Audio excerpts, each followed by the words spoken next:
Yaibo, yoku kitana. Welcome back to the Material Mine, your one-stop shop to Japanese immersion. We'll guide you through anything from your favorite slice of life anime to the legendary manga, What's Michael? Anywho, I've got something that will really burn your biscuits. Ow! My biscuits are burning! Green hornet toads, that's smarts! Actually, I meant butter your biscuits. No, that's actually the channel name we're looking at today. Butter Biscuito. We'll be looking for anything and everything we can recognize at a JLPT N4 level, roughly lower intermediate, including vocab, grammar, and kanji from this video here, using our step-by-step mining map. So, let's get into it. What are we looking at here? 2分でわかるハリー・ポッター。Well, we see what seems to be a very poorly drawn Harry Potter with some text. What are you seeing here? You should be seeing a lot, because this whole sentence is understandable, even at an N4 level. We've got a little of everything here. So, let's go through our checklist, starting with romaji and numbers. What can we see? Easy start. We have 2 of something. Okay, so let's move to step 2. Are there any katakana?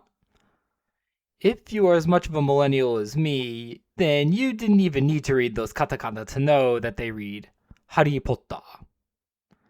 Alright, so we are able to understand that Harry Potter to something. Step 3.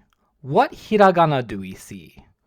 Well, we have wakaru and de. So let's move to step 4, which is categorizing these hiragana. What kinds of words do we have here?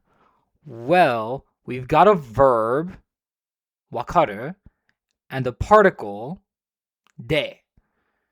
If wakaru is to understand and de is roughly translated here as in, then what are we understanding?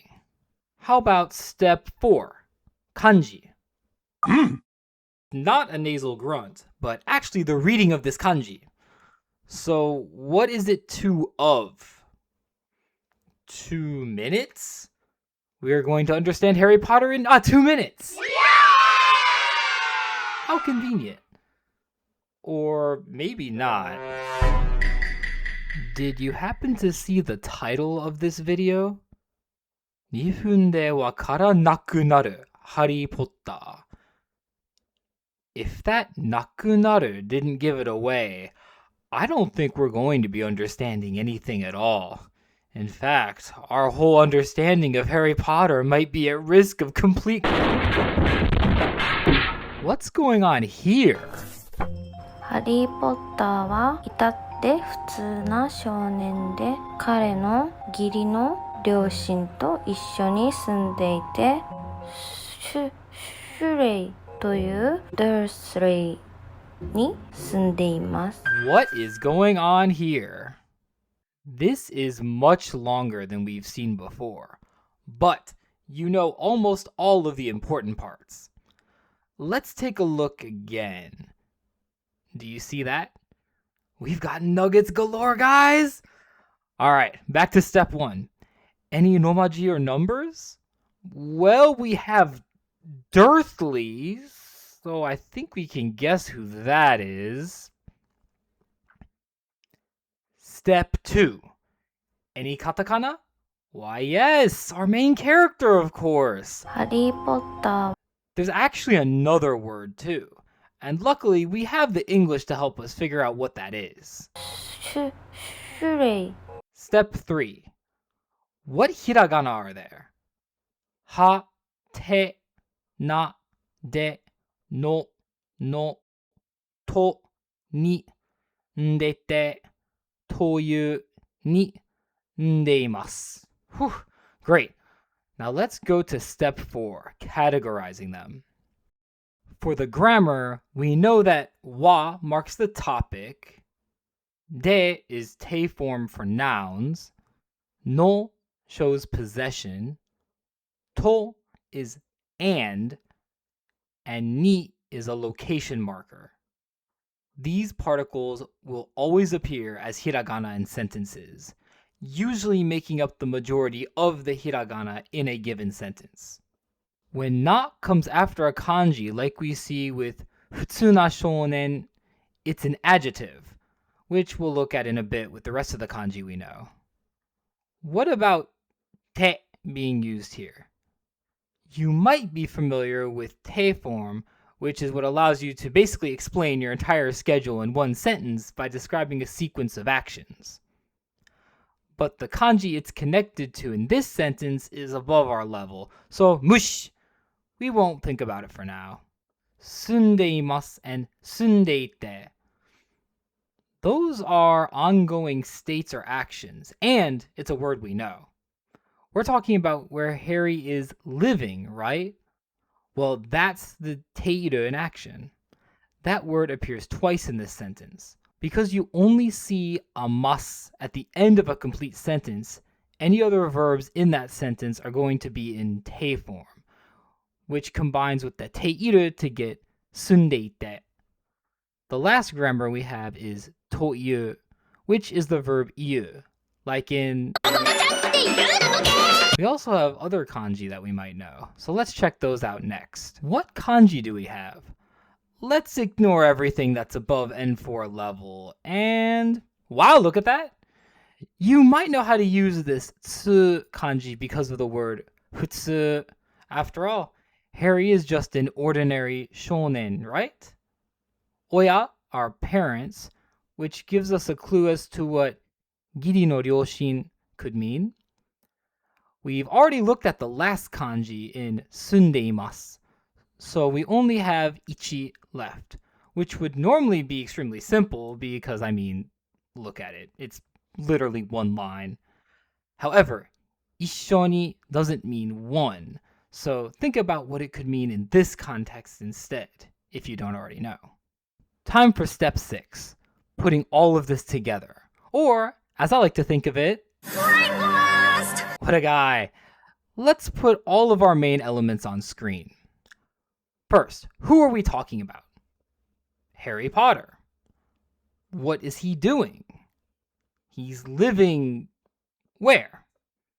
Look at the particle. A Surrey called Dursley?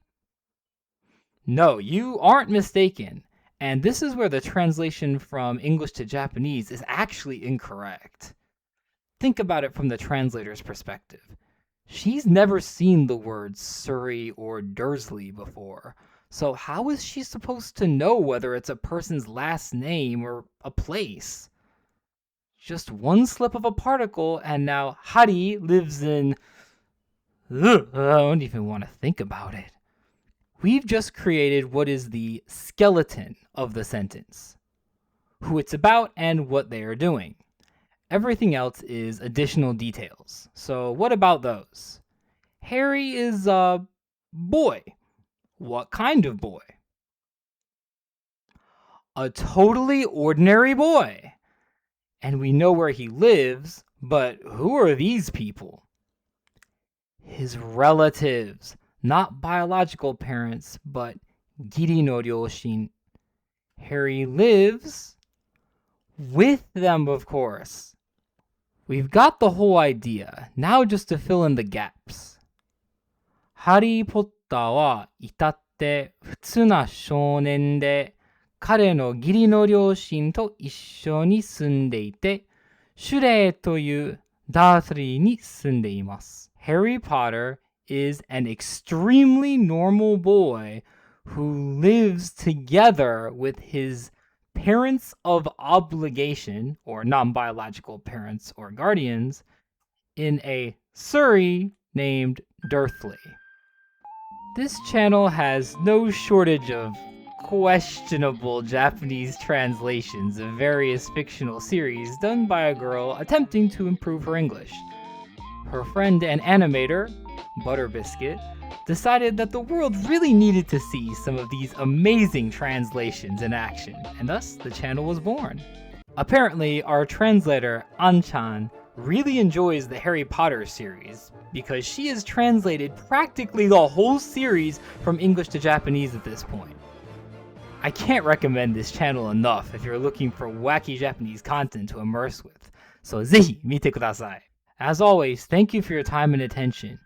If you're interested in more introductory or maybe even not so introductory immersion walkthroughs, like, subscribe, and ring that bell to get notified when we've got some more immersion videos coming your way. We've only covered a couple sentences in this video, so check the original in the comments below and have fun! またね! Bye bye!